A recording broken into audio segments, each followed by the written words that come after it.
Je me présente, je suis une ancienne juge de la jeunesse et cela fait maintenant 2 ans que je n'exerce plus. Tout d'abord, il y a 2 types d'audience, l'audience en cabinet et l'audience publique. Dans les 2 cas, les personnes présentes sont les parents du jeune, son avocat et les intervenants qui s'occupent de la situation. En audience en cabinet, on ne porte pas la toge, contrairement à l'audience publique, où en plus de la toge, il y a le procureur du roi qui est présent et représente les intérêts de la société. Les audiences concernent les mineurs en danger et les mineurs auteurs de faits qualifiés infraction. Lors d'une audience, le juge prend la parole en premier et décide à qui il donne la parole ensuite. Le jeune et son avocat ont toujours le droit de s'exprimer en dernier, même s'ils s'expriment tout au long de l'audience. Durant l'audience, le jeune peut s'exprimer et c'est même essentiel, mais seulement quand le juge lui en donne la permission.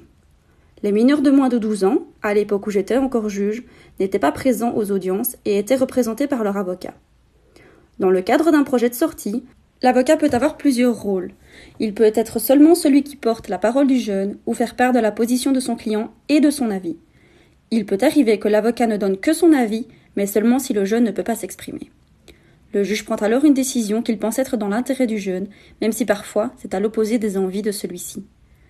Les conseils que je peux donner, ce sont d'être authentique, sincère, posé, poli, respectueux de la parole de chacun, avoir une attitude d'écoute, donc ne pas chiquer et bien se tenir sur sa chaise, mais aussi de discuter à l'avance avec son avocat à propos de la situation, de ses projets et de ses souhaits.